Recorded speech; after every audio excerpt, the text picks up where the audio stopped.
பாடத்தை படிக்கிறதுக்கு முன்னதாக ஒரு சிறு ஜெபம் செய்துவிட்டு நாம் பாடத்துக்குள் கடந்து செல்வோம். எங்களை அதிகமாக நேசிக்கிற நல்ல தகப்பனே, இந்த நாளுக்காய் நன்றி செலுத்துகிறோம். நல்ல பாடத்தை கொடுப்பதற்காய் நன்றி. நாங்கள் பாடத்தை படிப்பது மாத்திரமல்ல, நீர் சொல்ல வருகிறதை நாங்கள் புரிந்து கொண்டு எங்களுடைய வாழ்க்கையிலே அதை அபியாசிக்க நீங்கள் உதவி செய்யுங்க. துதி கன மகிமையெல்லாம் உமக்கே செலுத்துகிறோம். ஏற்றுக்கொள்ளுங்க, வழிநடத்துங்க. இயேசு கிறிஸ்துவின் மூலம் மிக மனத்தான் கேட்க நல்ல தகப்பனே, ஆமென். இந்த காலாண்டு முழுவதும் எதை குறித்து நாம் படிக்கிறோம்? யாத்ராகமம். யாருக்கெல்லாம் பிடிச்சிருக்கு? யாத்ராகம் புத்தகம் யாருக்கெல்லாம் பிடிச்சிருக்கு? சரி, பிடிச்சிருக்கு. விரும்பி படிக்கிறோமா? கதையாக இருக்கா? லதா மிஸ், கதையாக இருக்கா? எஸ், கதையாக இருக்குது.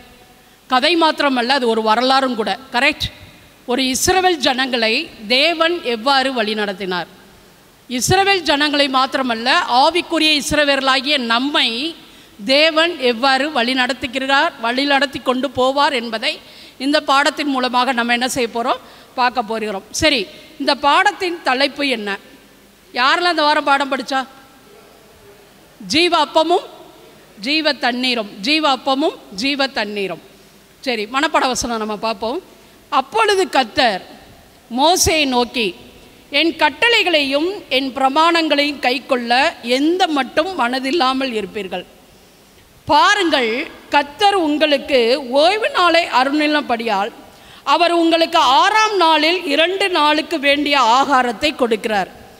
7ஆம் நாளில் உங்களில் ஒருவனும் தங்கள் ஸ்தானத்திலிருந்து புறப்படாமல் அவனவன் தன் தன் ஸ்தானத்திலே இருக்க வேண்டும் என்றார். அப்படியே ஜனங்கள் 7ஆம் நாளிலே ஓய்ந்திருந்தார்கள். யாத்ராகமம் 16:20-30 வரைக்கும் நம்ம என்ன செய்கிறோம் பார்க்கிறோம். சரி, எகிப்தை விட்டு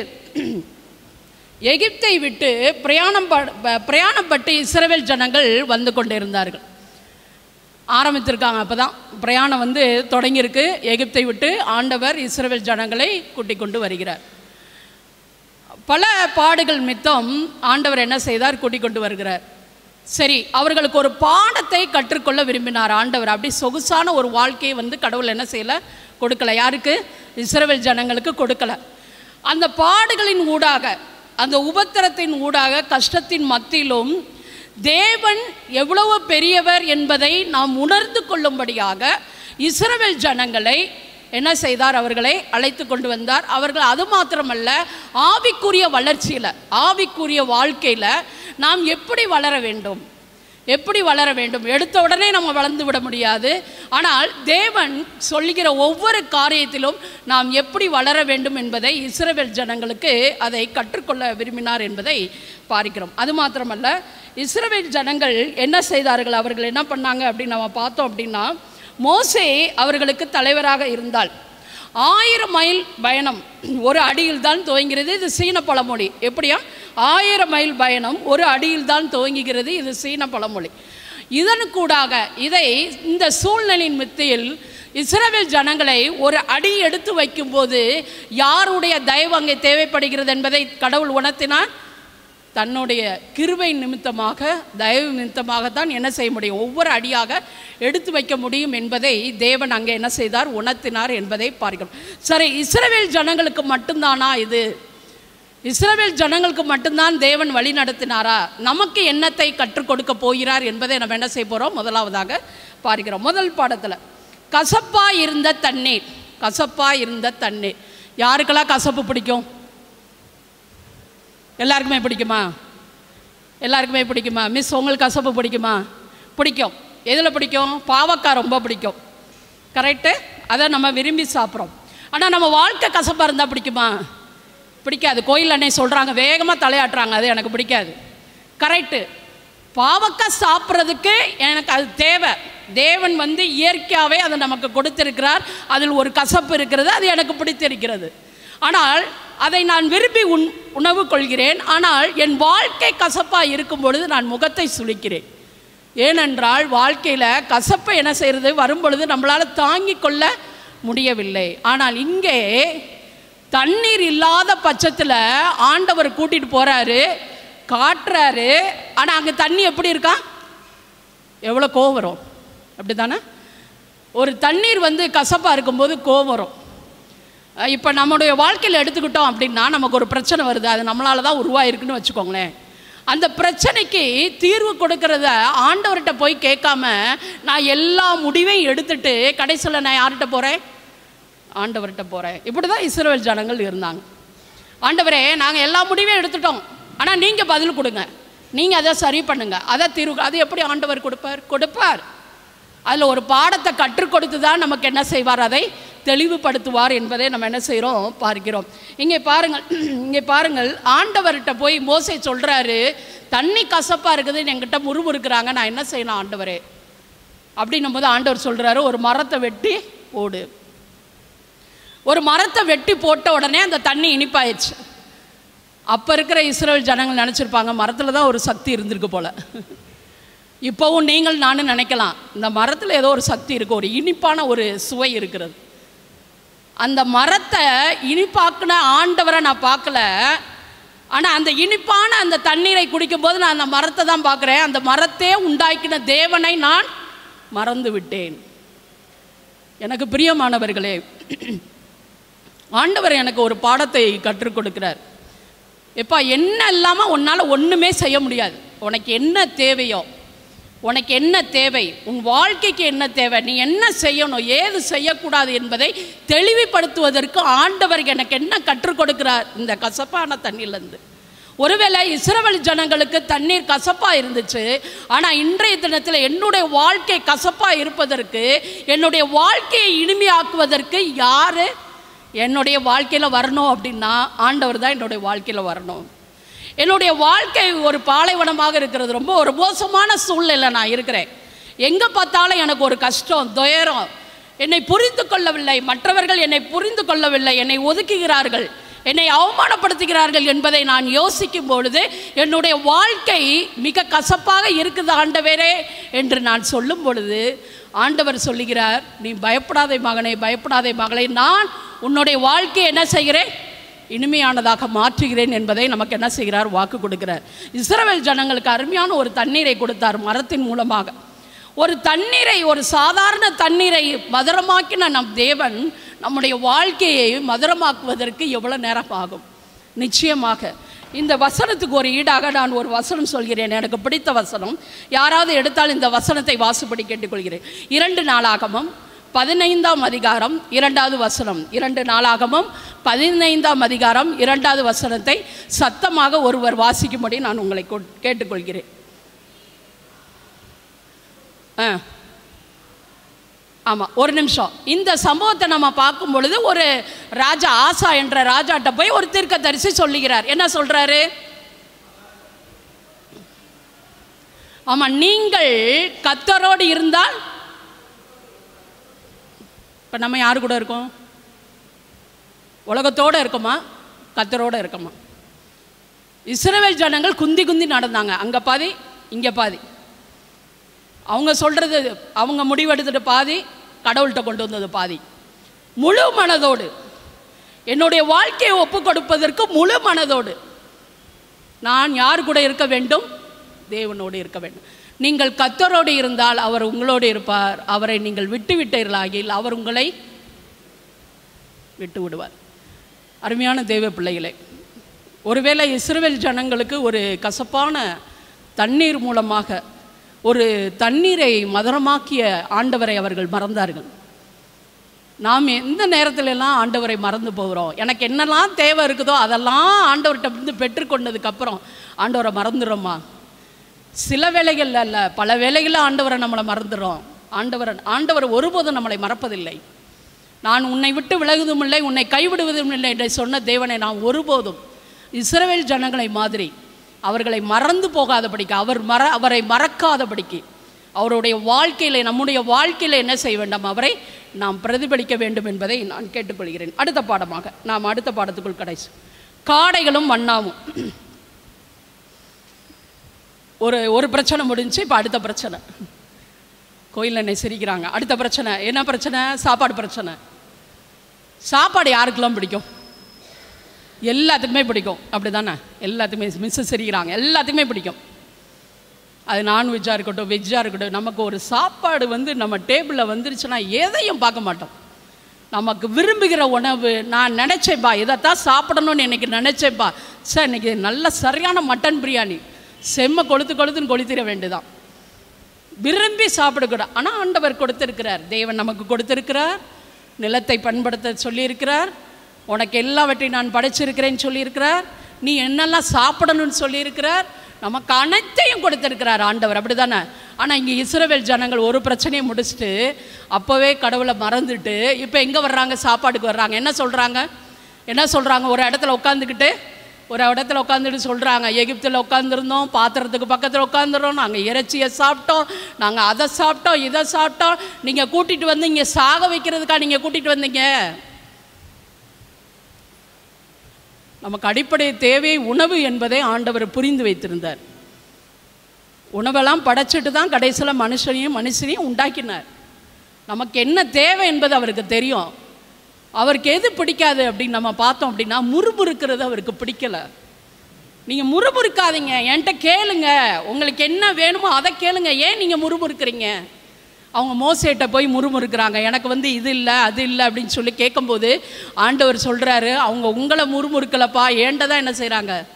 முறுமுறுக்கிறாங்க. இஸ்ரவேல் ஜனங்களை மாதிரி நம்ம முறுமுறுக்கிறோமா? அவங்க சாப்பாட்டுக்கு முறுமுறுத்தாங்க, நம்ம எதுக்கெல்லாம் முறுமுறுக்கிறோம்? ஆண்டவரே அது இல்லை இது இல்லை அப்படி இப்படி நம்ம முறுமுறுக்கிறோமா? வேலை பார்க்குற இடத்துல முறுமுறுக்கிறோமா? நமக்கு கொடுக்கப்பட்ட எஜமான் ஏதாவது ஒரு வேலை கொடுத்தா நம்ம முறுமுறுக்கிறவங்க செய்கிறோமா? நம்மளுடைய நிலைமை எப்படி இருக்குது? மற்றவர்கள் மத்தியில் நம்ம ஏதாவது ஒரு காரியத்தை செய்யும் பொழுது முகத்தை சுளித்து கொண்டு முறுமுறுக்கிறோமா? அவர்களுக்கு விரோதமாக செயல்படுகிறோமா? இங்கே அதைத்தான் இஸ்ரவேல் ஜனங்கள் செய்தார்கள் என்பதை பார்க்கிறோம். கொடுத்தாரா ஆண்டவர் கொடுத்தாரா? நிச்சயமாக கொடுத்தார். என்ன கொடுத்தார்? அவர்களுக்கு வேண்டிய காடைகளையும் மன்னாவையும் கொடுத்தார். எப்படி கொடுத்தார்? காடைகள் காலையில் கொடுத்துட்டார், சூப்பராக கொடுத்துட்டார். மன்னா எப்படி கொடுத்தார்? அதை நினச்சி பார்த்துருக்கீங்களா? என்னைக்காவது நீங்கள் வேதாந்தத்தை படிக்கும் பொழுது அந்த மன்னாவை பற்றி ஆண்டவர் சொல்கிறாரு, அது எப்படி இருந்திருக்கும், எப்படி பொழிந்திருக்கும், எப்படி அதை அனுபவிச்சிருப்பாங்க? நம்ம பார்க்காத ஒரு உணவை நம்ம திடீர்னு பார்க்கும் பொழுது நம்முடைய உள்ள எப்படி இருக்குது? அப்படி என்றால் ஆண்டவர் கொடுத்த அந்த மன்னா எப்படிப்பட்ட மன்னாவாக இருந்திருக்கும்? இஸ்ரவேல் ஜனங்களை எவ்வளோ அழகாக போஷித்தார் ஆண்டவர்! எப்படிப்பட்ட ஆண்டவர் நம்முடைய ஆண்டவர்! அது மாத்திரமல்ல, 4 விதமான அற்புதங்களை செய்தார். எப்படி கொடுத்தார்? டெய்லி மன்னாவை பொழிந்தார். ஓய்வு நாளுக்கு 2 மன்னாவை பொழிந்தார், 2 நாளைக்குள்ளதார். 3வது அது கெட்டு போகவில்லை. 4வதாக அது அடுத்த நாள் என்ன செய்யலாது இல்லை, ஓய்வு நாள் அன்னைக்கு அதை என்ன செய்யவில்லை, அவர் சொன்னதை செய்கிற தேவனாக இருந்தார். அதுதான் வசனம் சொல்லப்பட்டிருக்கிறது. யோபு சொல்லுகிறார், அவர் செய்கிறது ஒருபோதும் தடைப்படாது.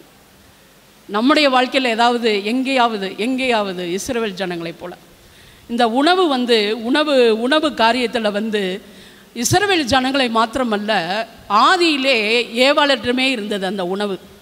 அந்த பழத்தை பார்த்தால், 2வது இயேசு கிறிஸ்துவை சாத்தான் உணவை வைத்தே சோதித்தான். 3வதாக ஏசா தன்னுடைய அருமையான சேஷ்ட புத்திர பாகத்தை அங்கே உணவுக்காக, ஒருவேளை சோற்றுக்காக அங்கே விற்று போட்டான் என்பதை நம்ம பார்க்கிறோம். நாம் எப்படிப்பட்டவர்களாக இருக்கிறோம்? எந்த உணவு மேலே நம்ம விருப்பம் இருக்குது? நீதிமொழிகள் 23ஆம் அதிகாரம் 2வது வசனத்தை வாசிக்கும்படி கேட்டுக்கிறேன். நீதிமொழிகள் 23ஆம் அதிகாரம் 2வது வசனம். நீ போஜன பிரியனாயிருந்தால் தொண்டையில் உணவை ஆண்டவர் கொடுப்பார். அந்த உணவின் மேல் நாம் மோகமாக இருக்கக்கூடாது. அளவுக்கு அதிகமான விருப்பம் கொள்ளாதபடிக்கு அந்த உணவை படைத்த தேவனுக்கு நாம் என்ன செய்ய வேண்டும்? அளவோடு உண்ணணும், நம்முடைய உடலை பாதுகாக்கணும், ஆரோக்கியமாக வைக்கணும். விமலா மிஸ் என்னை பார்த்து சிரிக்கிறாங்க, நீ சொல்கிற நீயா உணவை பாதுகாக்கிற? கரெக்ட். உடலை நாம் ஆரோக்கியமாக வைத்திருப்பதற்கு நம் உணவு முறைகளை எப்படி கடைபிடிக்கிறோம்? அங்கே ஆண்டவர் அருமையாக சொல்லிக் கொடுத்தார் உணவு முறைகளை எப்படி கடைபிடிக்க வேண்டும் என்பதை. நாம் உணவு உண்கிறது மூலமாக அளவுக்கு அதிகமாக நாம் என்ன செய்யாதபடிக்கு, போஜன பிரியனா இல்லாதபடிக்கு, இஸ்ரவேல் ஜனங்களைப் போல இல்லாதபடிக்கு, ஆவிக்குரிய இஸ்ரவேலர்களாக நாம் என்ன செய்ய வேண்டும்? அப்பம் என்ற அவர் மேல் நாம் என்ன செய்ய வேண்டும்? விருப்பம் அதிகம் உள்ளவர்களாக என்ன செய்ய வேண்டும்? இருக்க வேண்டும் என்பதை நாம் பார்க்கிறோம். இஸ்ரவேல் ஜனங்கள் போல நமக்கும் ஓய்வு நாள் கொடுக்கப்பட்டு இருக்கிறது. நமக்கும் ஆயத்தங்கள் செய்யப்பட்ட ஆண்டவர் நமக்கு உணர்த்திருக்கிறார். அப்படிப்பட்ட உணர்த்தலை நாம் உணர்ந்தவர்களாக நாம் என்ன செய்ய வேண்டும்? தேவனுக்கு பிரியமாக என்ன செய்ய வேண்டும்? வாழ வேண்டும். அடுத்த பாடத்துக்குள்ளாக கடந்து செல்வோம். நேரம் குறைவாக இருப்பதால் நான் கடகடன் செல்கிறேன். கண்மலையிலிருந்து தண்ணீர். எத்தனை நாள் தண்ணி இல்லாமல் இருந்தாங்களா? எத்தனை நாள் தண்ணி இல்லாமல் இருந்தாங்க? கண்மலையின் தண்ணீர். இங்கே என்ன பாடத்தை கற்றுக் கொடுக்கிறார் ஆண்டவர்? கண்மலையின் தண்ணீர் யார்? கண்மலையிலிருந்து தண்ணீர் யார்? தவராஜ் ஐயா சொல்லுங்க. கண்மலையிலிருந்து வர்ற தண்ணீர் யாரு நமக்கு? கிறிஸ்து. யாரு? கிறிஸ்து. ஆண்டவர் அங்கே ஒரு பாடத்தை கற்றுக் கொடுத்தார். என்ன? போய் அடிக்க சொன்னார். ஆனால் தண்ணி வர வச்சது யாரு? ஆண்டவர். எங்கே நின்றுக்கிட்டு இருந்தார்? அவங்க தண்ணி வந்துக்கிட்டு இருக்கும்போது எங்கே நின்னார் ஆண்டவர்? மேலே நின்னார். ஆனால் அவங்களுக்கு தெரிஞ்சிருக்கும், ஆண்டவர் காட்ட நினச்சா காட்டியிருப்பார்.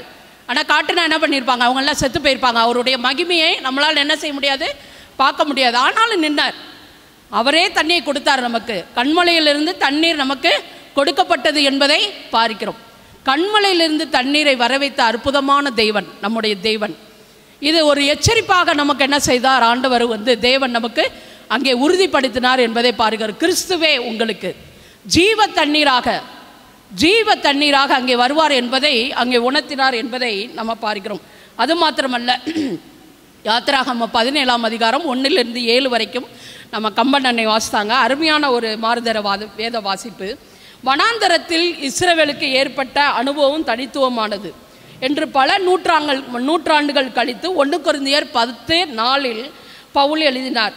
தேவன் தாமே அவர்களை வழிநடத்தினார். அதுமற்றி அவர்களுக்கு தண்ணீர் கொடுத்தார். சங்கீதம் 78:15-16 தெள்ள தெளிவாக சொல்லப்பட்டிருக்கிறது. மேலும் அவர்களுடைய பிற ஆவிக்குரிய சரீர தேவைகளையும் சந்தித்தார்.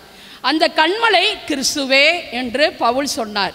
அவர்களுக்கு கிறிஸ்துவே ஜீவனின் ஆதாரமாகவும் நித்திய ஜீவனை கொடுக்கிறவராகவும் இருந்தார். கற்பாறை திடமானதாக இருப்பது போல தேவனும் தம் மக்களை திடமாக.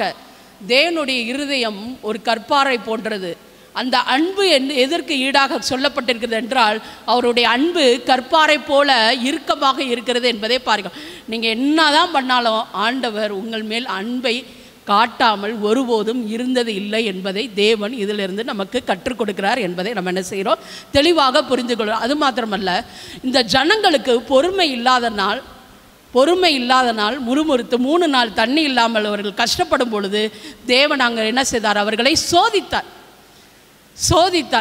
சோதித்தது மாத்திரமல்ல, அதன் மூலம் நமக்கு என்ன கற்றுக் கொடுக்குறாரு? எப்பா, உனக்கு தண்ணி இல்லையா? அதுக்கு நீ என்ன செய்யணும்? காடையை கொடுத்தாரு, மன்னாவை கொடுத்தாரு, தண்ணீரை இனிப்பாக்குன தேவன் உனக்கு தண்ணி தருவார் அப்படின்ற நம்பிக்கை எங்கே போச்சு? அந்த விசுவாசம் ஏன் இல்லை உனக்கு? அதுக்கு நம்ம என்ன செய்யணும் அப்படின்னா, சங்கீதக்காரன் சாலமோன் ஞானி சொல்லுகிறார், அவர் கர்த்தருக்கே காத்திரு, திடமனதாக இருந்து அவருக்கே காத்திரு. நமக்கு என்ன தேவை? பொறுமை தேவை. இப்போ நம்ம உலகத்தில் எடுத்துக்கிட்டோம் அப்படின்னா, எந்த கடைக்கு போனாலும், ஒரு ரேஷன் கடைக்கு போனாலும், ஒரு ரயில்வே ஸ்டேஷனுக்கு போனாலும், பஸ் ஸ்டாண்டுக்கு போனாலும், எங்கே போனாலும் நம்ம காத்திருக்கிறது ரொம்ப ரொம்ப அவசியமாக இருக்குது. நமக்கு அங்கே பொறுமை இருக்கா? ஒரு ஆஸ்பத்திரி எடுத்துக்கோங்க, அங்கே பொறுமை இருக்கா? ஒரு கடைக்கு போங்க, அங்கே பொறுமை இருக்கா? ரயில்வே ஸ்டேஷன் போங்க, அங்கே பொறுமை இருக்கா? நமக்கு காத்திருக்கிற அனுபவம் குறைவாக காணப்படுகிறது.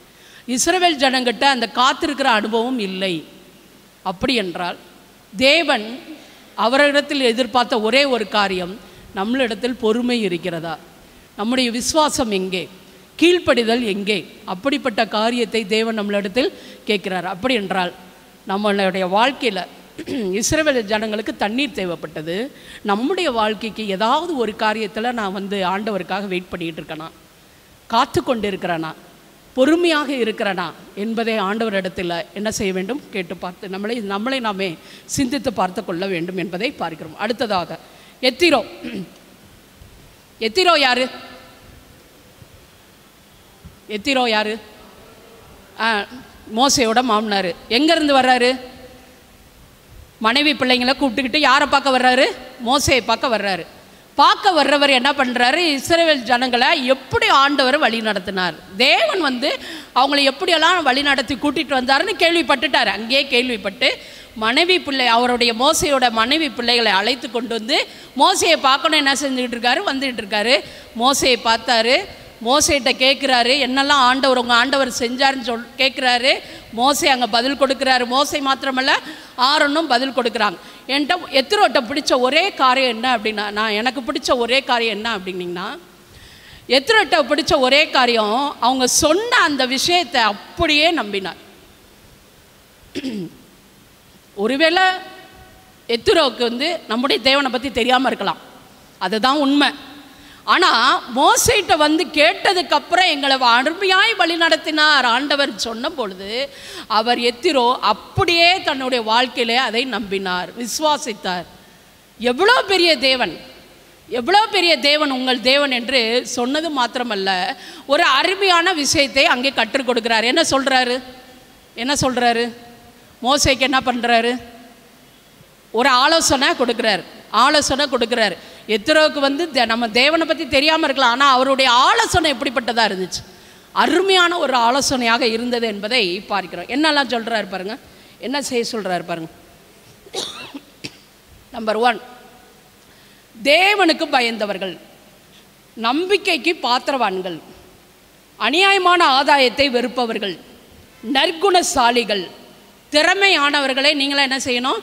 ஏற்படுத்தணும் அப்படின்னு சொல்லி அங்கே ஒரு அட்வைஸ், ஒரு ஆலோசனை கொடுக்குறார்.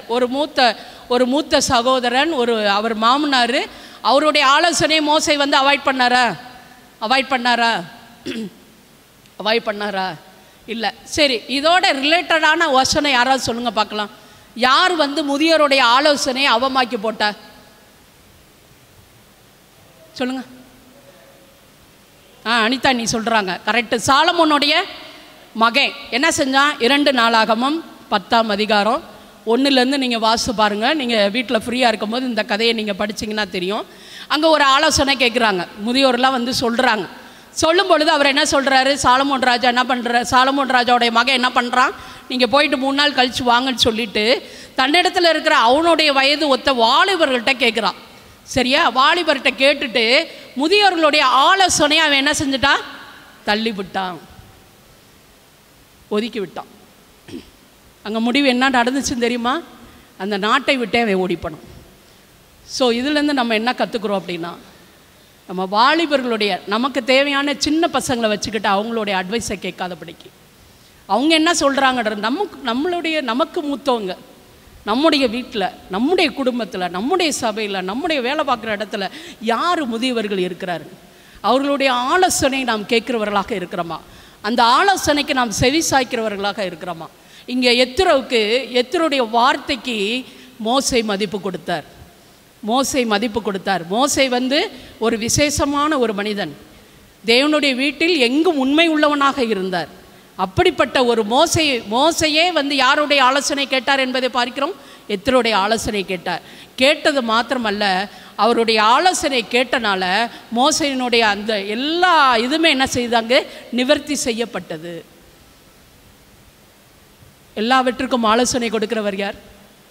என் கண்மேல் எனக்கு கண்ணை வைத்து எனக்கு ஆலோசனை சொல்வேன், உன்மேல் என் கண்ணை வைத்து. நமக்கு மிகப்பெரிய ஆண்டவர் இருக்கிறார் ஆலோசனை சொல்வதற்கு. எத்தனை முறை என் தேவனுடைய ஆலோசனை நான் அவாய்ட் பண்ணியிருக்கேன், புறந்தள்ளியிருக்கிறேன். அவருக்கு செவி கொடுக்காதபடிக்கு, ஆண்டவரை இது சரி இருக்காது, ஆண்டவரை இதுதான் கரெக்டாக இருக்கும் நானே முடிவு எடுத்துக்கொண்டு அவருடைய ஆலோசனையை நான் தள்ளி விடுகிறேன்னா, மோசே எப்படி அந்த எத்திரோவுக்கு கீழ்ப்படிந்தாரோ, அவருடைய வார்த்தையை கேட்டு ஆலோசனையை மதித்து அங்கே செயல்படுத்தினாரோ, ஒரு ஆசீர்வாதமான ஒரு வாழ்க்கை இங்கே காணப்பட்டது என்பதை பார்க்கிறோம். நம்முடைய வாழ்க்கை ஆசீர்வாதமாக இருப்பதற்கு தேவனுடைய ஆலோசனை நம்முடைய வாழ்க்கையில் மிக மிக மிக அவசியமாக இருக்கிறது.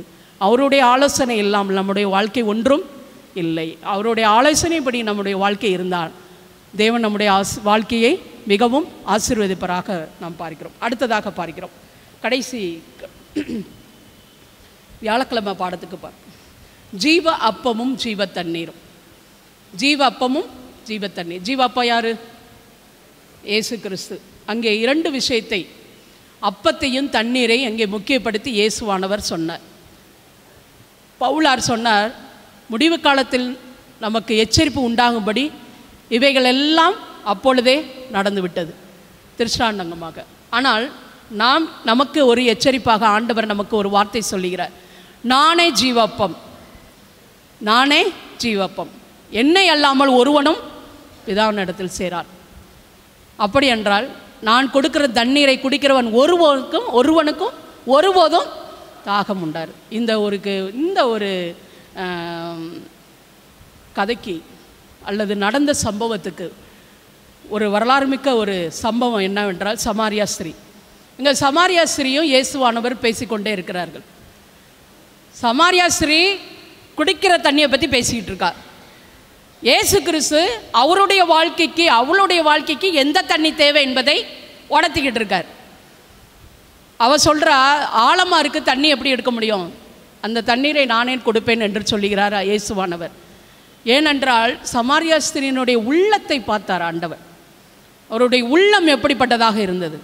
அந்த நேரத்தில் சமாரியா ஸ்திரீயினுடைய இதயம் ஒரு ஏங்கி கொண்டிருந்தது, உண்மையான அன்புக்கு ஏங்கி கொண்டிருந்தது என்பதை இயேசுவானவர் உணர்ந்தார் என்பதை பார்க்கிறோம். நித்திய காலமாக ஊறுகிற ஜீவ தண்ணீரை உனக்கு நான் கொடுப்பேன் என்று சொல்லி சமாரியா ஸ்திரீக்கு அங்கே கொடுத்தார் என்பதை பார்க்கிறோம். அது மாத்திரமல்ல, அதன் மூலமாக, அந்த வார்த்தையின் மூலமாக சமாரியா ஸ்திரீ தன்னை ஒப்பு கொடுத்து தேவனையும் ஏற்றுக்கொண்டு அந்த ஊருக்குள்ளே போய் என்ன செய்தார், மற்ற ஜனங்களையும் அவள் அழைத்து வந்தார் என்பதை பார்க்கிறோம்.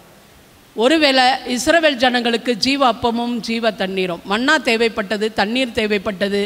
என்னுடைய வாழ்க்கையிலும் உங்களுடைய வாழ்க்கையிலும் ஜீவ தண்ணீர், ஜீவ அப்பமும் ஜீவ தண்ணீர் ஆகிய இயேசு கிறிஸ்துவ நமக்கு தேவை. ஒரு நாள் மட்டுமல்ல, அனுதின வாழ்க்கையில் நமக்கு இயேசுவானவர் தேவை. அவர் இல்லாமல் ஒரு காரியத்தை ஒருபோதும் என்ன செய்ய முடியாது, செய்ய முடியாது. ஒரு அளவு கூட நம்ம என்ன செய்ய முடியாது, அசைக்க முடியாது. அப்படி என்றால் எப்பொழுதும் நித்தியமாக என்னோடு வாழ்வதற்கு அல்லது நான் அவரோடு வாழ்வதற்கு இயேசுனுடைய இருதயம் எனக்கு தேவை. ஏனென்றால் இயேசுவை நாம் ஏற்றுக்கொண்டோமானால் நிச்சயமாக தேவன் என்னுடைய வாழ்க்கையிலும் என்ன செய்வார், நித்தியமாக நம்மளோடு அவர் என்ன செய்வார், வசிப்பார் என்பதை பார்க்கிறோம். வெள்ளிக்கிழமை பாடத்தில் ஒரு மக்களை பற்றி சொல்லப்பட்டிருக்கிறாங்க. வெள்ளிக்கிழமை பாடத்தில் அமலேக்கியர்கள் அவங்க என்ன பண்ணாங்க, அமலேக்கியர்கள் என்ன பண்ணாங்க, என்ன படிக்கலையா, யாரும் படிக்கலையா? அமலேக்கியர்கள் என்ன பண்ணாங்க, ஆண்டவருடைய அற்புதத்தை பற்றி தெரிஞ்சுக்கிட்டாங்க. தெரிஞ்சு என்ன பண்ணாங்க, பயப்படலை, அவருடைய வல்லமைக்கு எதிர்த்து நின்னாங்க. அப்படி தானே, அவங்களுடைய வல்லமைக்கு எதிர்த்து நின்னாங்க. ஆண்டவர் பொறுமையாக இருந்தார். இஸ்ரவேல் ஜனங்களும் கோபத்தை காட்டவில்லை, அவர்களும் அமைதியாக இருந்தார்கள். ஆனால் எப்பொழுது ஆண்டவர் கோபம் வந்துச்சு, அவர் ஒரு செய்தியை சொல்லிக்கிட்டே இருந்தார். நான் இரக்கமுள்ள தேவன், நான் எப்பொழுதும் அன்பாகவே இருக்கிறேன் என்பதை அவர்கள் கற்றுக் கொடுத்தார். அமலேக்கியரையும் அவர் வெறுக்கவில்லை. ஆனால் எப்போது அவருக்கு அவங்களுடைய பாவம் ரொம்ப அதிகமாகி அவரை எட்டினது, கடைசியில் எப்போ அவர் அவங்களுக்கு அழிவு ஏற்பட்டது அப்படின்னு நம்ம பார்த்தோம் அப்படின்னா, இஸ்ரவேல் ஜனங்கள் பாதுகாப்பு இல்லாத நேரத்தில் என்ன பண்ணாங்க அமலேக்கியர்கள். அப்போ தான் ஆண்டவர் கோவந்துச்சு, என் ஜனங்களை தொடுவதற்கு நீ யார்? ஒரு விஷயத்தை நம்ம புரிஞ்சுக்கிறோம், எப்பொழுது நான் ஆண்டவராகிய இயேசு கிறிஸ்துவை ஏற்றுக்கொண்டு விட்டோனோ அப்பொழுதே அவருடைய பாதுகாப்புக்குள் நான் சென்று விடுவேன். ஒருபோதும் ஒருவனால் என்னை தொட முடியாது, நிச்சயமாக தொட முடியாது. அவருடைய பாதுகாப்புக்குள் நாம் இருக்கும் பொழுது, நிச்சயமாக தேவனுடைய பிரசன்னத்தை நாம் உணரும் போது, அவர் பாதுகாப்புக்குள் வந்து விட்டோமானால் ஆண்டவர் நம்மளை என்ன செய்வார், அருமையாக வழி நடத்தி கொண்டு போவார் என்பதை நாம் பார்க்கிறோம். சரி, தேவன் தம்முடைய மக்களுக்காக, இப்போ கலந்துரையாடும் கேள்விகள் கொண்டோம். தேவன் தம்முடைய மக்களுக்காக செய்தவற்றிலிருந்து எத்திரோ எவ்வாறு மெய்யான தேவனை பற்றி அறிந்து கொண்டார் என தியானிங்கள். அந்த நீதி எவ்வாறு இன்றைக்கு பொருந்தும்? நிச்சயமாக அவர் விசுவாசத்தோடு அந்த நம்பிக்கை அவர் என்ன செய்தார், பெற்றுக்கொண்டார் என்பதை பார்க்கிறோம். உங்களிடமும் வகுப்பினரிடம் நீங்கள் கேட்க வேண்டிய கேள்வி, நாம் திருச்சபை உலகத்துக்கு எப்படிப்பட்ட சாட்சியை முன்வைக்கிறது? தேவனுடைய குணம் பற்றி உலகத்தாருக்கு நாம் என்ன சொல்லலாம்? நாம் அதை பிரதிபலிக்க வேண்டும். தேவனுடைய குணத்தை பற்றி, அவர் செய்த அதிசயத்தை, அற்புதத்தை மற்றவர்களுக்கு, தெரியாதவர்களுக்கு அதை என்ன செய்ய வேண்டும், சொல்ல வேண்டும். என்னுடைய வாழ்க்கையை ஒரு சாட்சியாக இருக்க வேண்டும் என்பதை பார்க்கிறோம். 1 கொரிந்தியர் 10 மீண்டும் வாசிங்கள். பழைய ஏற்பாட்டின் தேவன் பழி வாங்குபவர், வெறுப்பவர், மன்னிக்காதவர். ஆனால் இயேசு அப்படி இல்லை என்று போதிக்கிற பண்டைய பாரம்பரிய கருத்தையும் ஏன் இன்று நிலவுகிற நம்பிக்கையை பற்றி இது கற்றுக் கொடுக்கிறது. அந்த நம்பிக்கை தவறான் என்பதை இந்த வசனம் எவ்வாறு காட்டுகிறது? நம்முடைய தேவன் ஒருபோதும் இல்லை, தேவன் அன்பாகவே இருக்கிறார். தேவன் அன்பாகவே இருக்கிறார். அதனுடைய பிரதிபலிப்பு இயேசு கிறிஸ்துவினுடைய அன்பை நாம் பெற்றுக்கொள்கிறோம் என்பதை பார்க்கிறோம். மெய்யான தேவனை பற்றி அறிவதற்கு அமலேக்கியர்கள் கிடைத்திருந்த வாய்ப்பு பற்றி எலன் ஒயிட் எழுதியிருப்பதை மீண்டும் மேலே வாசியுங்கள். அவர்களது மனநிலையை எத்ரோவின் மனநிலையுடன் ஒப்பிடுங்கள். ரொம்ப வித்தியாசம். சொன்ன உடனே ஆண்டவர் எத்ரோ ஏற்றுக்கொண்டார், விசுவாசித்தார். ஆனால் அமலேக்கியர்கள் என்ன பண்ணார்கள்? ஆண்டவருடைய வல்லமைக்கு எதிர்த்து நின்றார்கள் என்பதை நாம் பார்க்கிறோம். அவர்கள் மீது மட்டுமல்ல, இஸ்ரவேலை எதிர்த்த பண்டைய உலகத்தின் பல கோத்திரங்களின் மீது தேவன் நியாயத்தீர்ப்பை வழங்கியதிலிருந்து என்ன பாடங்களை நாம் கற்றுக்கொள்ள. அமலேக்கியர் மாத்திரமல்ல, இஸ்ரவேல் ஜனங்களை யாரெல்லாம் தொட்டாங்களோ ஆண்டவர் அவர்களை அளித்தார் என்பதை நாம் பார்க்கிறோம். அப்படி என்றால் இந்த வார பாடத்திலிருந்து நம்ம என்ன கற்றுக்கொள்கிறோம்? இஸ்ரவேல் ஜனங்களைப் போல நாம் இருக்கிறோமா? கீழ்ப்படியாமல், விசுவாசிக்காமல், தேவனை சோதித்து, அவரை பரீட்சை பார்த்து, அவரிடத்தில் முறுமுறுத்து, இப்படிப்பட்ட காரியங்கள் நம்மளிடத்தில் இருக்கிறதா? நாம் என்ன செய்ய வேண்டும்? ஆண்டவருக்கு கீழ்ப்படிய வேண்டும், அவரை விசுவாசிக்க வேண்டும். நம்மளிடத்தில் முறுமுறுப்பு இல்லாதபடிக்கு, தேவனுக்கு ஒரு பிரியமான ஒரு வாழ்க்கை வாழும்படி நம்மளிடத்தில் என்ன செய்ய வேண்டும்? ஆண்டவர் உதவி செய்ய வேண்டும். நிச்சயமாக கேட்ட உங்கள் ஒவ்வொருவருக்கும் தேவன் உதவி செய்வாராக. இந்த பாடத்தின் மூலமாக நல்ல பாடத்தை நாம் கற்றுக்கொண்டோம். கண்களை மூடி ஜெபம் செய்வோம். நல்ல தகப்பனே, இந்த நாளுக்காய் நன்றி செலுத்துகிறோம். நல்ல பாடத்தின் மூலமாக நீர் கற்றுக் கொடுத்ததுக்காய் நன்றி செலுத்துகிறோம். நிச்சயமாக நீர் எங்களோடு இருப்ப போவதற்காக நன்றி செலுத்துகிறோம். நாங்களும் இஸ்ரவேல் ஜனங்களைப் போல அல்லாமல் ஆவிக்குரிய இஸ்ரவேல் ஆகிய நாங்கள் நல்ல தீர்மானத்தோடு இந்த இடத்தை விட்டு கடந்து செல்லவும், உமக்கு ஒரு பிரியமான ஒரு வாழ்க்கை வாழும்படியாய் நீர் எங்களுக்கு உதவி செய்து வழிநடத்த வேண்டுமாய் இயேசு கிறிஸ்து மூலம் மிக மனத்தாலும் கேட்க நல்ல தகப்பனே, ஆமென்.